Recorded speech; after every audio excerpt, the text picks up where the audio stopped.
New Block Nerds podcast.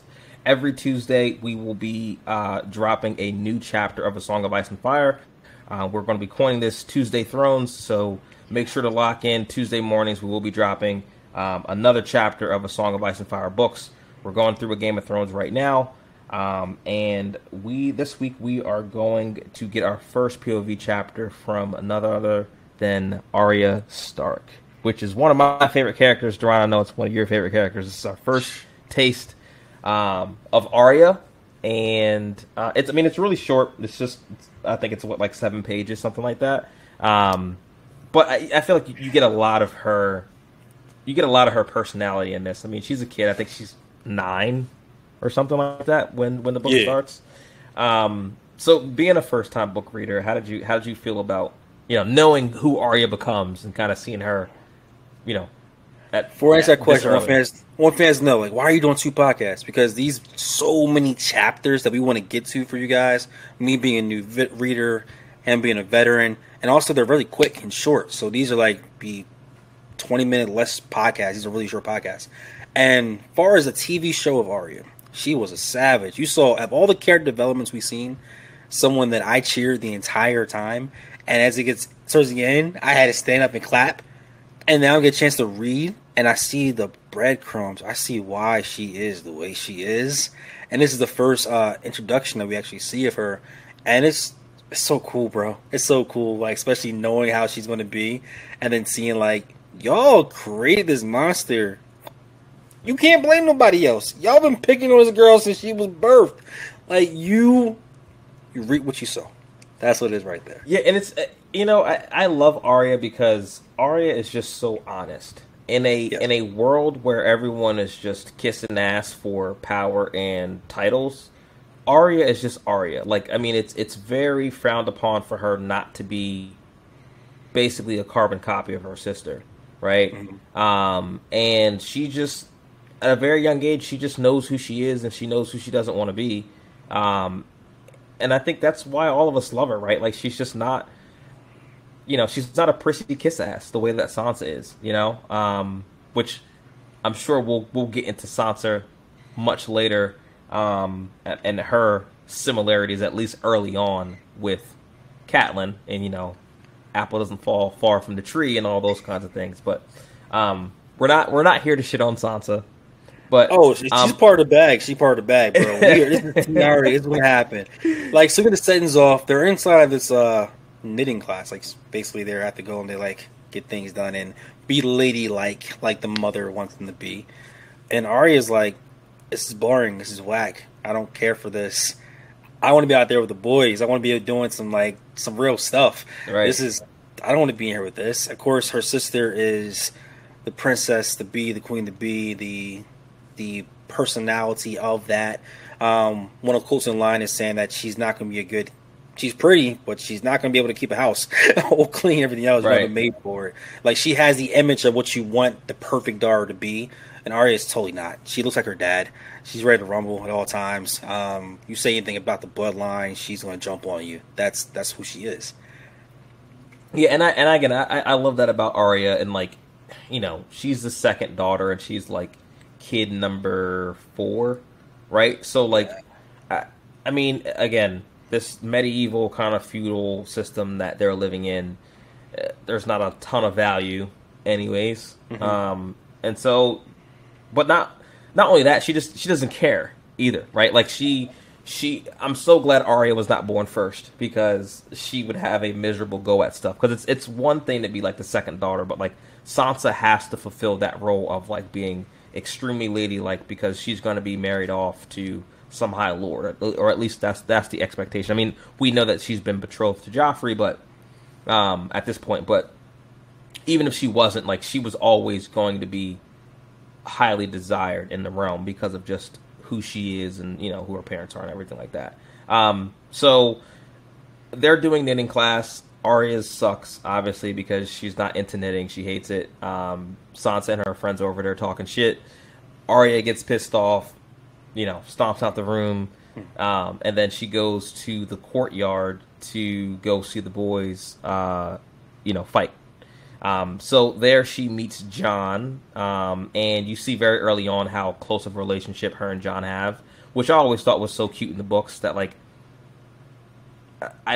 again, all these things I love about Arya, like she doesn't treat Jon like her half brother. She treats him like she treats any of her other siblings. In fact, more so.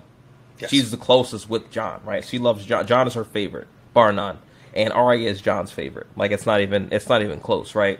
So you get a lot of that like early on.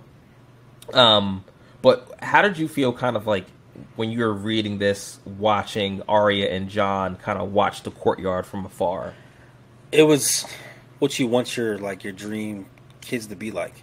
It was just the interaction, like even a partner there, like she thought that because she looked like her dad and Jon looked like her dad, she's like, "Am I a bastard too?" And then Jon had to reassure her that no, you're not. You're good.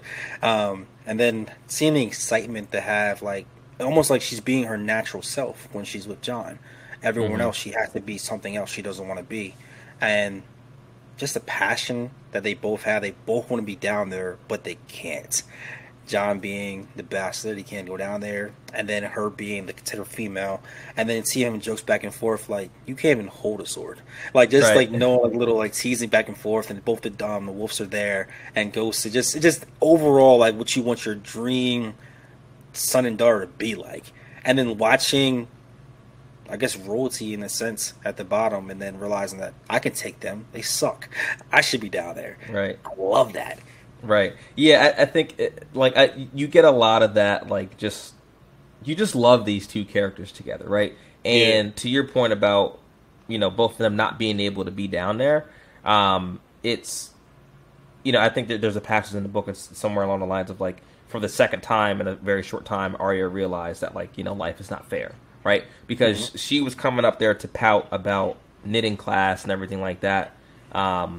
And here Jon is, who she's, like you said, she's looking down at the prince and her brothers kind of going back and forth and realizing that, these guys are kind of shit at sword fighting. And realizing that, like, Jon can't be down there because he's a bastard. Only because, and it's just like, not because he's not capable, because he's probably a better sword than all of them at this point, right?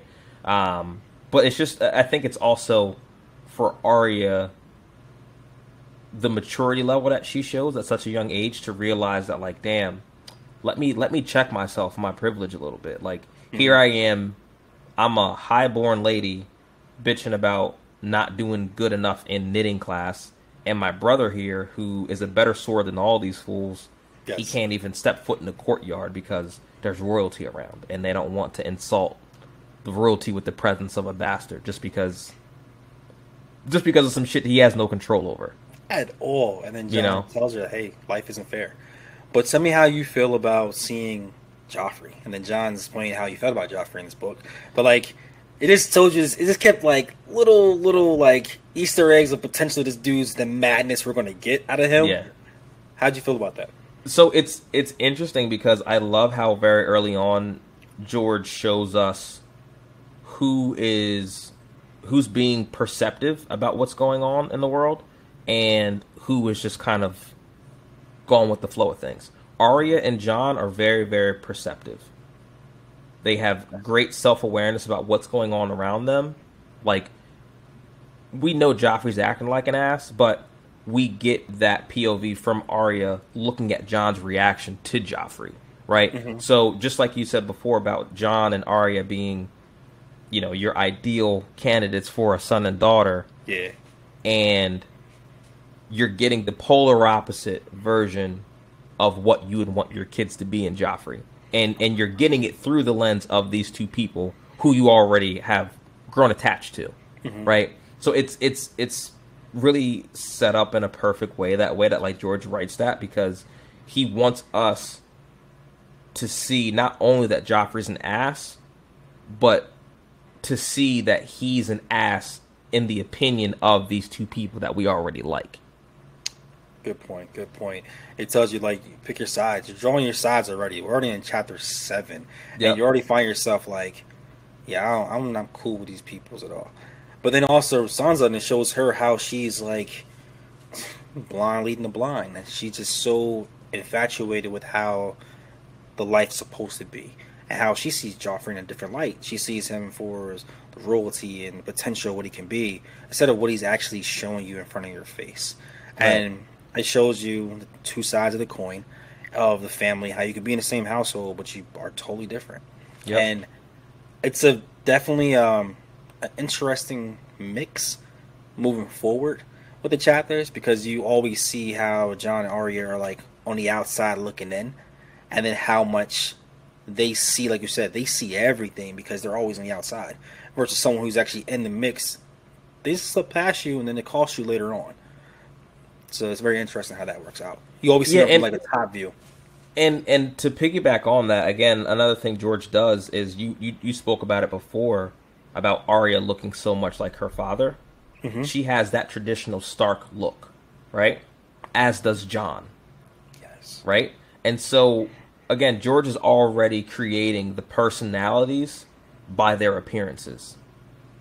Because all the other Stark children take after their mother, the Tullys. They have, the auburn hair, the curls, everything like that.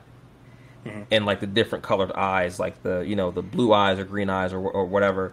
The Starks have, gray eyes, dark brown or black hair, not particularly overly attractive, the way like Sansa and Robb are, like the way to describe Sansa and Robb.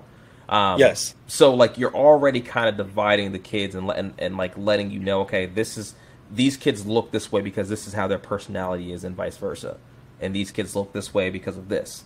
So it's just a very good kind of like visual to kind of give us very early on to help us understand the characters a little bit better before we even really get into nitty gritty of what's going on. Yes, and then you mentioned how like the family, like she's not like her mom. So towards the end, it's like when she goes back to her room and she has to deal with her mom and everyone else there, it's versus like if your dad was there, how would it be? It's just a different parenting and different personality traits that stand out. And it's really, the mom is just, I know, I tell you what the bloodline is, but let that girl shine. Let her do her thing. She's better than the boys. Rock out, but also understand the time period that we're in. She can't. Yeah. So, I mean, guys, it's really a short chapter. I mean, I wish we could talk more about this, but there's really not a whole lot. It's really just introducing who Arya is, showing how close her and Jon are, kind of giving you a little bit more backstory about how much of a douchebag Joffrey is. That's literally pretty much it. It's exciting. It's a very short chapter, but it's also like it lights the fire of who she will become, because you see that she's built different. And looking forward to the next chapter, bro. We're gonna like smash these out. Like I'm looking forward to Throne Tuesdays, bro, because like we always try to figure out when we can fit these in, because so much is happening with the comic book world, anime world. Now that we have a solidified day for this, bro, this is gonna be fun. Yeah, no, I'm looking forward to doing this series. I feel like, to your point, there's so much to do with these chapters, and considering there's so many of them, I felt like we had to give it its own designated slot, like in our schedule. So, again, guys, New Block Nerd Podcast. Don't forget to follow, like, subscribe, tell your friends, let us know how we did. Make sure to check back every Tuesday morning for Tuesday Thrones. We will be going through chapter by chapter of A Song of Ice and Fire. Next week, we will be tackling Bran again. Darron, you got anything else, man? No, we still dropping on Fridays, too. So Tuesdays, Thrones. Yes. Fridays, Madness. So whatever you want to do. Yes. So don't forget to subscribe so you guys don't miss anything. I've been Prince. Darron, it's a pleasure as always. And we'll catch you guys on the next one. Peace and love.